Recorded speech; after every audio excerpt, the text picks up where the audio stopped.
her husband is gone, killed by a predator, or an injury that got infected, or simply didn't come back from the hunt. She has children, no income, no safety net, no 911 to call. In the modern world, this is a tragedy with support systems in place. 200,000 years ago, this could mean death. For her, for her children. So how did ancient women actually survive when they lost everything? The answer says a lot about how ancient societies really worked. Let's start with the hard truth. Death was constant in the ancient world. Hunting accidents, predator attacks, infections, disease, violence between groups. Life expectancy was short.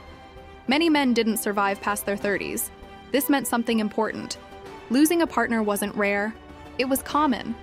Researchers studying ancient and modern hunter-gatherer societies estimate that a significant portion of adult women experienced widowhood at some point in their lives, often more than once.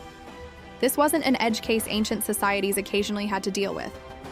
It was a regular part of life, which means ancient communities had to develop systems to handle it, real systems, tested by necessity. Here's the biggest difference between then and now. In most hunter-gatherer societies, family wasn't just a husband, a wife, and their children. It was an entire group. Grandparents, aunts, uncles, cousins, unrelated group members who had lived together for years. When a woman lost her partner, she didn't lose her entire support system. She still had people to hunt for her family, to help gather food, to watch her children while she worked. Anthropologists call this extended kinship networks. And it wasn't optional charity. It was baked into how these societies functioned. Everyone contributed.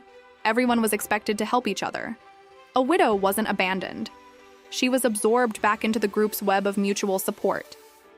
In many ancient cultures, widows remarried, often quickly. This wasn't always about romantic love. It was often about practical survival.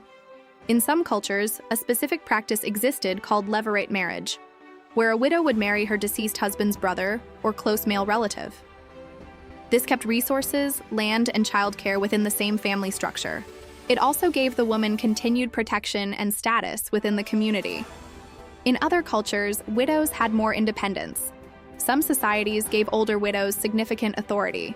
Free from the demands of a new marriage, some widowed women became respected elders, decision-makers, keepers of knowledge. Their status didn't disappear when their husband died. In some cases, it grew. Here's something often overlooked. Ancient women weren't helpless without a male partner. Anthropological evidence shows that women in most hunter-gatherer societies had extensive practical skills of their own. Tool making, fire starting, food preservation, medicinal plant knowledge, shelter building. In many cultures, women contributed a majority of the group's daily caloric intake through gathering. Not a small side contribution, the main source of food in many communities. This means a widowed woman wasn't starting from zero. She already held critical survival skills, skills she had practiced her entire life. The myth of the helpless widow waiting to be rescued doesn't match what the evidence shows. But what about the children? This is where ancient societies show something remarkable. Remember alloparenting? The practice where multiple members of a community help raise every child, not just the biological parents. This wasn't just a nice cultural feature. For widowed mothers, it was essential. Grandmothers played an enormous role. Some researchers propose what's called the grandmother hypothesis. The idea that human women evolved to live decades past menopause specifically because grandmothers dramatically improved the survival odds of their grandchildren. A widowed mother with a living grandmother nearby had backup. Someone to help feed, protect, and teach her children, even if she herself was struggling. This is likely one of the reasons human children, who need more care for longer than almost any other species, still manage to survive in dangerous, unpredictable ancient environments. Now, it's important to be honest. Not every ancient society treated widows well. In some cultures, losing a husband meant losing status, losing property rights, losing protection. Some historical records describe widows facing genuine hardship, vulnerability to exploitation, even outright abandonment in certain harsher environments or stricter social systems. The idealized picture of universal community support isn't the whole story everywhere. Survival depended heavily on which culture, which time period, and how strong that particular community's social bonds actually were. Some ancient widows thrived, others suffered. The truth isn't simple, but here's what stands out. In the societies where women thrived after losing a partner, the common thread wasn't luck. It was structure.